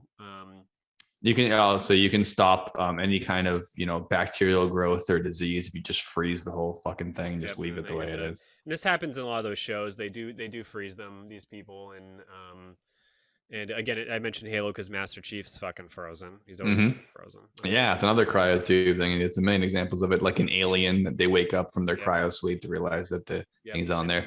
But this seems like a future technology, but it very well might just be like Aaron was talking about earlier, where like it might be like an ancient human idea where you're like, oh yeah, what do we do? We just nuke Mars. Or what do we do? We just freeze them.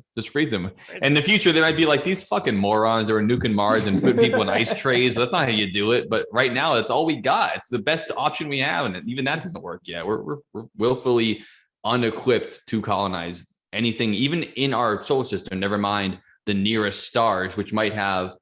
I mean, we've already found. I think it was like 60 planets that are almost identical to Earth as far as we know, just from like the resources it has and its proximity to stars. But they're so far away, though. The Goldilocks zone, exactly. They're so far away. The problem is getting there alive, or partially alive. What's the Goldilocks zone? The Goldilocks zone is exactly what Earth is in. There's like not too hot, not too cold, just right, like the baby Bale. That's Okay, exactly. so it's a way to define like the conditions that Earth. Yeah, basically, it's just saying the for exact us, conditions Earth Can't be is. too hot, can't be too cold, can't have too much gravity, can't have too little gravity, can't, like all that stuff. Has to have an atmosphere like we were talking about, and hopefully a magnetosphere to stop all the fucking radiation from blocking your DNA from being anything at all. Yeah, to see that, like in Fahrenheit, water freezes only 170 degrees from when it boils, or more. It's probably like 200 actually, closer to 210 or whatever it is. That's like a really, really small number in the space world of like Tight window. The planet's negative 10,000. Sometimes that's not that cold, but like, like there's a lot of variables here. To have all those variables be within this very, very small, like control, like normalcy range. Like not just one thing. It's not like, oh, it's just the right temperature. Well, It has to be all of it. It has to be all of it. And it's almost impossible to find something that's that specific for all those exact specifications, the atmosphere, everything you just said. But luckily, the universe is so big, there's going to be millions of them. Yeah. The numbers alone mean like you'll never find it. It's so specific. It's almost impossible. But the numbers are so big in the universe that there's going to be millions. So instead of colonizing Mars, it sounds like it's just worth it to just, That's what I'm saying. Why don't we just find another Earth? We just got to get there. Yeah. To just find a wormhole and then just go to another. It's already ready for us to rock and roll. Full of dinosaurs, and then just whatever. Yeah, with their dinosaurs, whatever they got. Land there and start eating the animals and the there you go. And the grass and whatever. It'll be easier to hunt with laser beams than with rock tipped spears. We'll figure it out. Yeah, instead of creating it's just the same thing as Earth. It's like an elephant, but just it has an antenna coming out its forehead or something. Yes, this is exactly what people are picturing. Same exact thing. Yeah, there's an elephant with deedle boppers instead of tusks out of its fucking head. Yeah, not my problem. But that brings me into the last idea of being able to colonize planets without the wormhole technology, which obviously we've already said that's the fucking peak. If we have that, boom, we're there. Teleportation, it's the best. But which I think is the most likely space exploration way, which is synthetic life, artificial intelligence. They don't have to eat. They only have to take in energy. And I think it's the most likely way we're going to explore not only other planets, but the rest of the galaxy, is just to send out robots that can not only survive indefinitely, but can recreate themselves. They can build themselves. I mean, I still think that there's got to be so many races and species of aliens that are intelligent all over our galaxy, never mind the universe.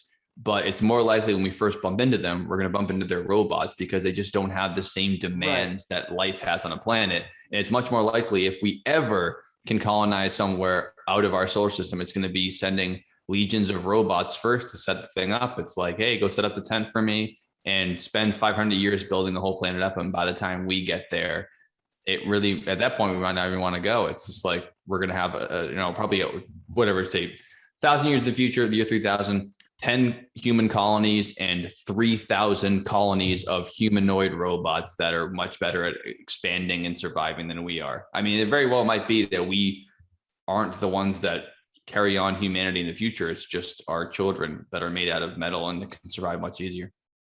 I have this is kind of what I was getting at earlier about other forms of life or other definitions of life. I think that it's possible that there was life that went through the same stages that we are going through and developed AI, artificial intelligence, that was able to essentially be, like you said, our children as a species. And at that point, you don't fuck water. You don't need water. You need fossil fuel. You need solar, wind, whatever. You need energy. You need energy. And they have this is out there, but it's certainly possible that, and if we're looking for signs of life in the form of water, and we are millions of years too late, and this form of life has already developed artificial intelligence that has essentially colonized the planet, then we're looking for the wrong things. And right. And this is do you call it life? I don't know, but it's a really good point. I think that could be the case, that they, other forms of life went through the same stages that we're going through now, got to robots made of whatever, But Yeah, it very well could be. I mean, we just don't know. Yeah. What were you gonna say, Dylan?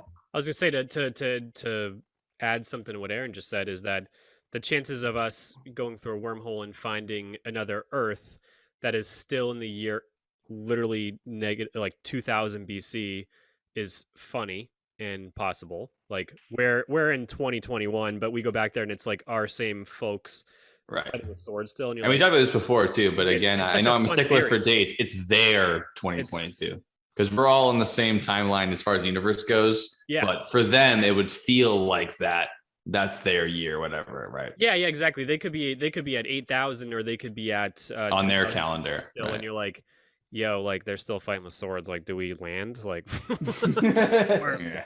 that's one thing. And then another. I bet we always do land though. We're like, fuck, we made it this far, Yeah, right? fuck it, yeah, Let's fuck their life up. I'll Who go cares? talk to them about this stuff, which could have happened to us in the past, where like there's someone who's 10,000 years ahead of us, and they're landing all of our stuff, building pyramids, doing all that crap. Or Aliens. the other thing is something you guys didn't mention is really interesting because it is AI. But has anyone seen the movie Moon? Yes. Dude, That's a pretty close base too. What? Moon. It's our closest colony we can do there. The little mining colony on the moon. oh yeah, exactly. But that guy, in the movie, you know, Sam he's up- Rockwell. he's up there and he's excited to be one of the pioneers and just to take care of the moon base and do or whatever he's doing. Spoilers for the movie Moon before Yeah, we it's go a on. spoiler. You can close it if you haven't seen it, but you'll forget it immediately. It's fine. But he goes back into his capsule to just go back to Earth and see his family, which he starts to realize is all implanted in his head. And then he breaks into the basement and realizes that there's like thousands of him there, and the company sent him up. He's a clone. He thinks he just got there He like a thinks he couple of just years got there, ago. but his- He's like the 100th clone that's thought the same thing over yeah, and exactly. over They again. all have It's the awesome. same story. They all watch these videos and talk to his wife and his kid. He's like, "Can't wait to be back with you guys." And then Yep. they try to kill him, but then he ends up escaping and going to Earth and being like, "Yo, there's some fucking shit up there. I'm a clone and I'm a real human." And what happens is they start to kill him slowly with like the whatever it is. And that could be a way to do it too. Is that we could send some guy like that out there that once his body breaks down, they just go, "All right, time to go back," and then they kill him. Then the next clone comes online and goes up there and thinks he's part of like a new thing. Like there's so many ways to do Yeah, it. I mean that's basically what we were talking about with artificial intelligence. So Yep. yeah, Okay, it'd well, I be was thinking more that. like robots and stuff. Like, but he is Yeah, but I mean, yeah, robot. as cloning, yeah, it could be a way too. We don't really know how to do that yet. The same way to clone adult It human bodies like certainly that. could be a But that possibility. would be a great way Yeah. to do it, though, and that's a really good point. Yeah, Aaron, watch Yeah. the movie Moon. If you haven't seen, But what it, a horrific way to put someone through. I mean, obviously, we Terrible. see how it works. It's literally sending someone to a life of torture and lies. But I guess we could do it. Fuck them. We Yep. do worse things to people for less. yeah, exactly. So if you Humans are some of our terrible. guests out there who haven't seen Moon, I'm assuming you haven't seen 2001: A Space Odyssey because you should probably see that first. Those are both They're very fantastic related. movies. Fantastic movie, very related. Definitely, if you have some edibles or something, it's the type of movie that's going to help you with that. Or just smoke or whatever you feel like doing. It's like they're long and very slow paced because space is quiet, space is slow. So Mhm. the movies really make you feel like you're on the space station, and it's fascinating. But both are on Rotten Tomatoes. Both of them, I think, have 99%. Oh yeah, they're Worth your fucking time. fantastic. They're not like some garbage Iborgs. Not to make I'll totally Yeah. check them out. but Yeah, they give Like, sci-fi. I mean, those are the solid. sci-fi movies that give sci-fi a good name. Like, sci-fi people think about like Iborgs or fucking, Sharknado, Star Trek or Yeah. that's kind of sci-fi, but That's shit cool, like but- Moon in 2001, it's like that's No, the real shit. that's the That's the pinnacle heavy of all hitters. Sci-fi movies, or Yeah. both of those. They're so good. It not only describes what the future could be for humanity, it describes like what humanity's like currently. I mean, usually sci-fi is just a reflection of who we are now, and movies like Moon that can make someone's entire life and lie to them and abuse them. That kind of shit happens on Earth today. It's kind of a reflection of reality, kind of like how horror movies teach us what we're scared of now. It's not about what goes bump in the night and it's haunting you. It's about what we're really scared of in modern life, and the best movies can reflect that and show it right back to your face. That's what makes Exactly. them all timers. The older you Mm. get, the more you realize that those movies try to teach you a story, and that's Hell fucking yeah. But so before we wrap up, I wanted to touch on something that you guys both brought up earlier, which is about if we do, let's say we do have our new colony, wherever it may be, who is going to own it? Is it going to be owned? Is it going to be shared? Because my consensus seems to be that the way things are going now and the incentives are going is that they're going to be owned by corporations. Hell yes. You're going to be on Walmart's Alpha Centauri or whatever. Like that's what you're going to be on. And not only are they putting the money into it, they're putting the resources into it. And things like NASA are still space programs for nations. But, you know, back when Neil Armstrong was putting that fucking flag up there, that was a symbolic gesture. We can't own the moon yet. I'm sure Nestle is trying to put their claws all over it. But in my perspective, I think that it's probably going to be mostly company based, and they're going to say, here's your corporate package, pay us, you know, whatever life insurance policy, we'll get you to the place. You'll wake up in 100 years and then you'll be a member of whatever corporation X is going to be part of it. It seems more likely than a nation wanting to conquer a planet 100 miles away, because it's about that money, baby. I think they the want question bodies. to ask is, do you want to work for the government, a corporation, or a startup? And have them that's the way you live your life on a planet. So if you work for a startup, loose boundaries, everything's flexible, whatever it is, but you'll probably die. Lack of resources. A corporation Yeah. is going understands completely that to be successful, a corporation in today's day has to provide you fair treatment and take care of most of your needs and give you a fucking Yeah, and all corporations do that. And That's the what we know government- about the corporations. government gives you like extra Enforce the stuff, nature but of it really capitalism, treats yeah. you like shit. So, and then there's like horrible rules, and you're Well, the basically government treats their employees pretty well, and then there are people they serve terribly. The corporations treat their employees terribly, but the people they serve pretty well. It's like a kind of a dichotomy that's right the whole there. thing. Is that like I quite frankly, back to our billionaire people, I don't know if it was. It's tough. Like I don't know, because all of them, like there's horror stories from Amazon, from Elon, from SpaceX and Tesla, and from Richard Branson. I just From don't Virgin, know, that'd be his company's weird. called Virgin, Yeah, it'd be kind of weird. or it used to be. He shuttered every corporation besides Virgin Galactic, I think. Yeah. You can't buy CDs from Virgin Atlantic anymore, and my cell phone service, Virgin Mobile's been sold out. So I think all he's doing is just trying to get to space, and he did it. So he might just die now. Bored. Yeah, he's not really trying to. He just come back. shuttered every company he owned. It's Yeah, insane. and you know he didn't even go to space. He did, but it's not the same. No, yeah, he went to the upper atmosphere of Earth. He basically, you go to the state line, you go, oh, I was there, and then you just turn around on the highway, you go to the next exit. Like you were Yeah. kind of there, but you didn't really. Yeah, go I think there. what he's doing is his goal is to provide tours. Be like, all right, you guys pay us enough money, we'll take you to the edge of space. You can float around like this for a bit, and then we'll land. Right, a very unique luxury Yeah, experience. we're and not, that's we're about not it. putting you on a rocket that is one of two different dick-shaped rockets. We're not sure which one you want yet, but Do you want the chode or the thick dick? the thick fucking silver dick, we're not sure yet, but and bring you actually go to space and do space stuff as opposed to like Yeah. a nice airplane ride, you know? Mhm. Commercial space flights, I feel like it's just so far, out of the main like conversation, like it's just like I think like that will be successful, but in its own market completely. To answer your question, Joe, I would say that the government would take the ownership. I mean, Mhm. there's just Because too- they ultimately run things on planet Yeah, Earth, but that's the how thing. can you The oppose your leverage- rule there's too when you're much that far away? leverage.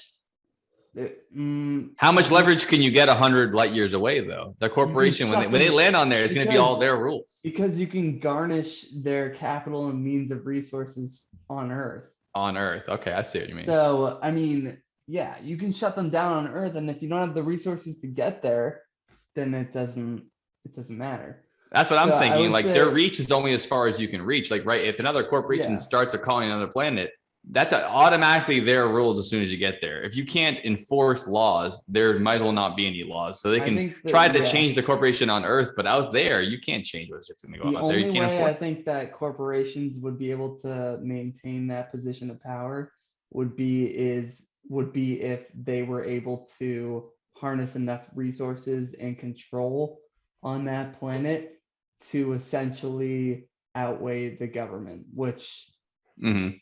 But at least on that planet, they could. If you literally had a planet's worth of resources, you could outgun any government on Earth that's been running out of resources for the past, whatever billion years that we've been draining them out. I don't know. It's just an interesting thing to think about. I think it's be a Yeah. corporation. NASA, as we've expressed, is way behind the eight ball or the white ball, whatever ball they aren't supposed to. No, yeah, behind the eight ball. Yeah. That's what you talked about before, Dylan. It's not you when you're a scientific organization, you can go just spend money on learning things. When you're a corporation, it's bottom line. So as soon as you're investing in things, you need to have something return on investments, like you mentioned. Does unless you are the major players right now. They're not looking at their ROI on this. Like no, if you're a corporation, though, you have to. If an independently wealthy billionaire, you can do whatever the fuck you want. When you get to that point, but this R&D stage, they're just literally burning it. Yeah, like, there's but when they have to tons of debt. a colony on Mars, there is going to be a ROI situation for sure. That's the But thing. right Like now, in order to finance these operations, they have debt that is on Earth. Like there's no way. Right, but what do you think you should with debt on Earth when you live in fucking Proxima Centauri? You'd be like, that's.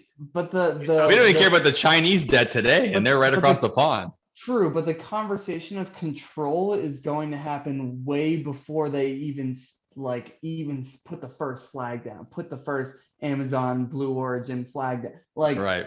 The conversation of control will happen so early that the leverage will all be on the government side. That's my opinion anyway. Mm-hmm. Fair enough. Other option, one of us finds a wormhole, goes to a cool planet, and just becomes one of them. No ROI, no fucking this shit. Avatar, no corporation. Cameron. Just you and the new folks. I want to be a Na'vi, baby. I want to put my ponytail on a dragon's ass and fly around. Just you and the new group there, just being one. I like throughout this podcast, the conversation of finding a wormhole has been like finding a local Starbucks. Like, yeah, just find one and that will be the find one and walk through. Yeah, why would you go and harvest the coffee beans, dry them out, grind them out, put them through a coffee filter, hot water? Just go to Starbucks and buy a fucking venti and be done with it. It's get easier. Your pilot's license. It takes 6 months, and just go do circles around the Bermuda Triangle until something happens, and then one day get in that you'll end up in another world. And your arms and legs will be through the hull of a steel ship. If you do it that way, though, that was like a forced thing. But if you just naturally find This is a quick tap on what Aaron was saying, though. I thought it's pretty similar. I mean, in my mind, to flight, where when people were originally developing aircraft, it seemed out of the question that people would be allowed on those things. I mean, when you're developing larger and larger and faster aircraft, you're not going to get on that thing. That's a government project. It's a military project. You're not getting on there. But, a couple of years ago now, you can spend a couple $100 and I could be down in Florida in 3 hours on that exact aircraft. So sometimes it's just a matter of time and matter of technology before we all get up in space and do whatever the hell they are planning for us up there. We just can't foresee the technology, much like we can't foresee if we can utilize wormholes. We'll only know as the future arises, and we can only plan for it for what we have now, much like we can only view future sustainable planets based on Earth. All we know so far. That's it. So we got. But her mommy is yelling no, and her daddy has told her to go. So I want to ask you guys a couple of questions personally for you guys before we wrap it up. Number one, how close are we to making this reality, to an actual Martian colony, if you had to guess? Let's say everything goes forward as planned.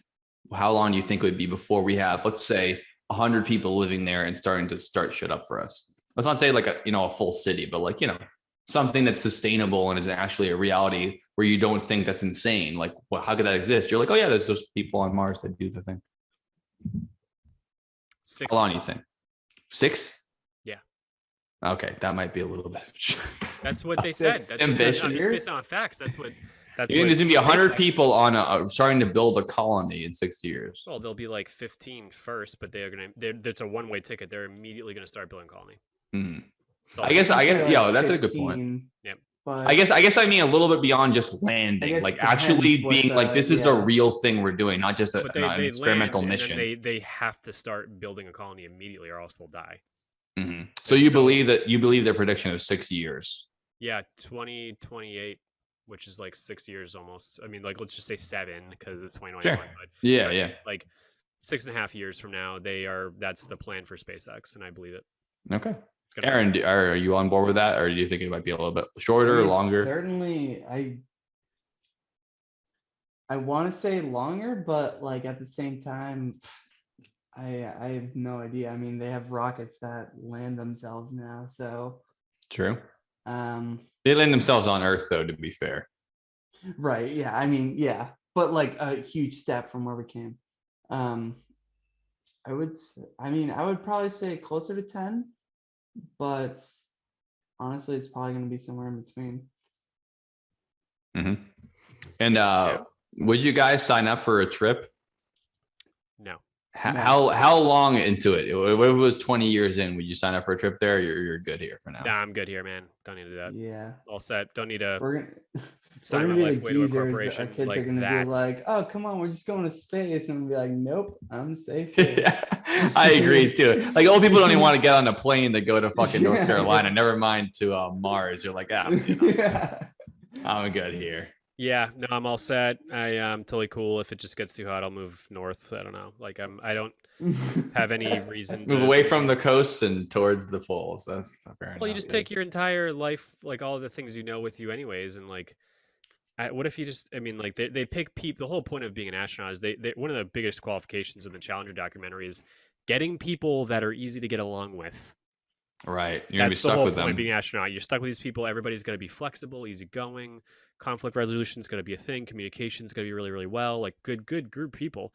But even then, you start getting more and more people. That variable gets weirder, and all of a sudden, you're stuck in Mars with some fuck, and then you're like, you're trying to repopulate the Earth, but everyone else is with the person. Yeah, no one will put out. It's like a bunch of prudes. Come on.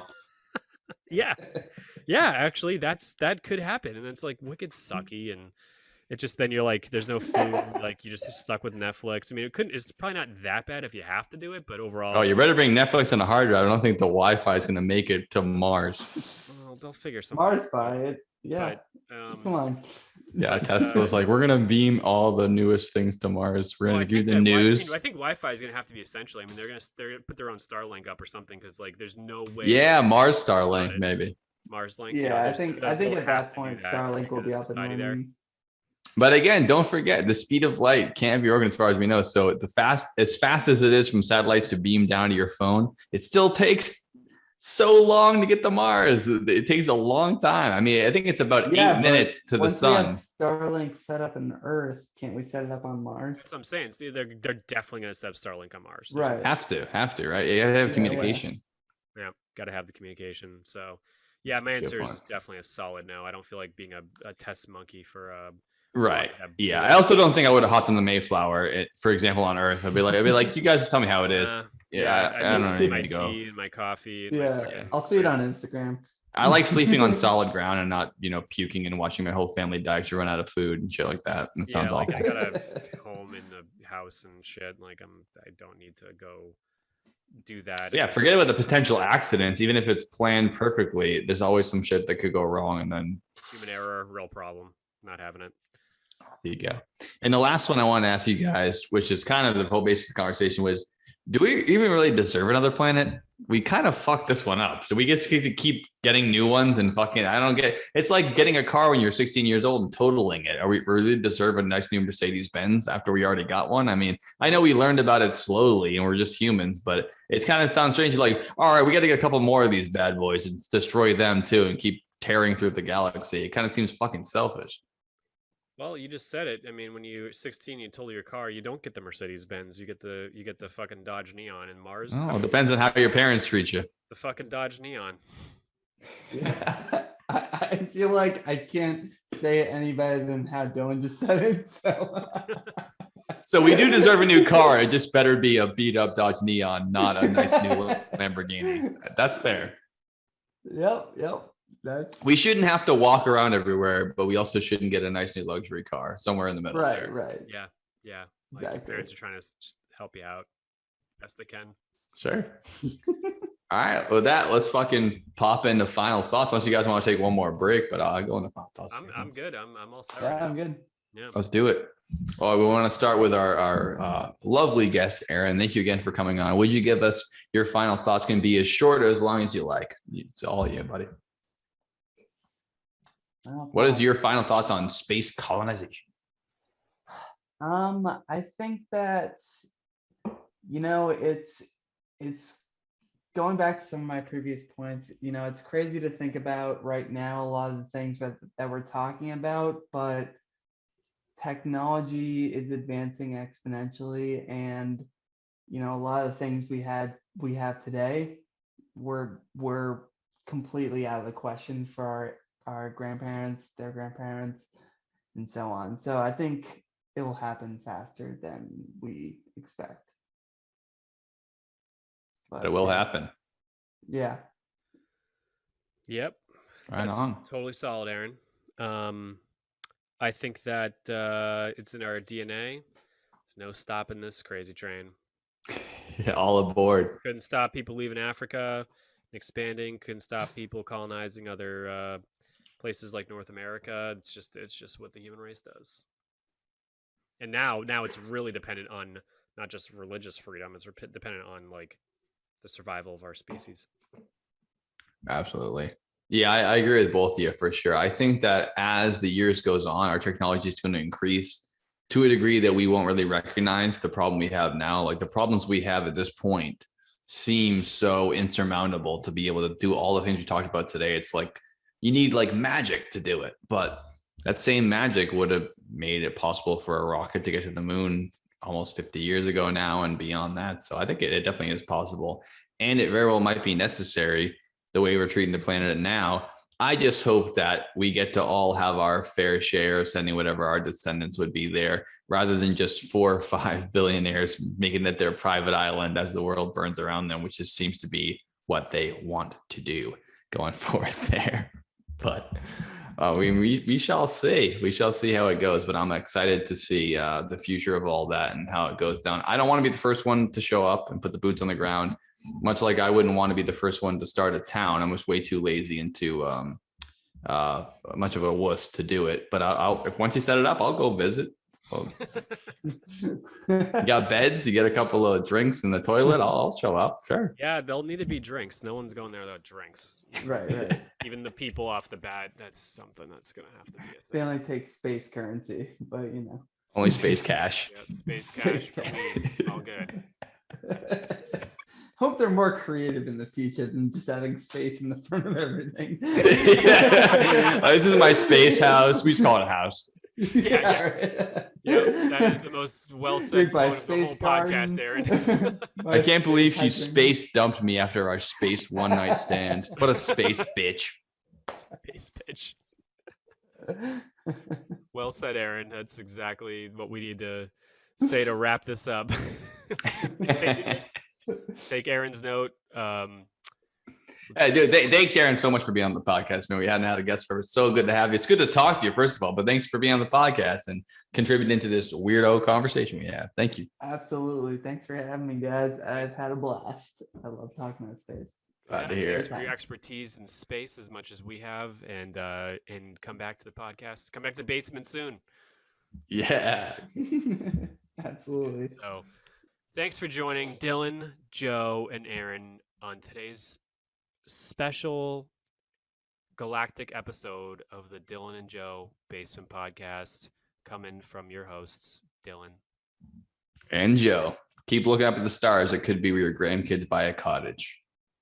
Space cottage.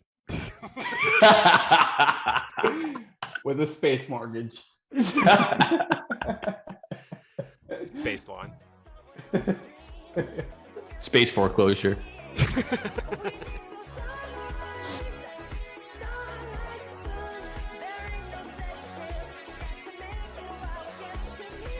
This ain't that different. They have microwaves to cook your popcorn or popcorn. Pop whatever their pop space. Space corn. Space corn. Space corn. Space corn. They pay their space cash to get their space. Not horn corn. Space corn. Space corn, and they use space cash to get their space. Space cash. How stupid is your They use species? space pay to pay up the space terminals and Baby Fart McGee Sachs is the emissary to the planet Earth. What's your name, babe? My dad owns a dealership. I'll put all the pictures up so it makes more sense what we're saying.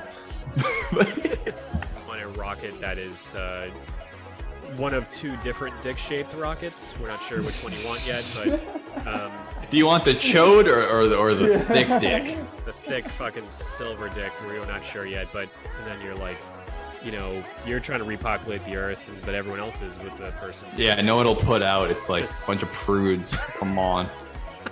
Yeah, actually, that could happen. And it's like wicked sucky, and it just then you're like, there's no food, like you're just stuck with Netflix. I mean, it's probably not that bad if you have to do it, but overall, Oh, you better bring Netflix on a hard drive. I don't think the Wi-Fi is gonna make it to Mars.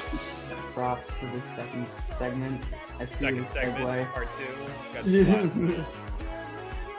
Yeah, we haven't brought up the alien glasses in a while. Look, we're talking about the stars again.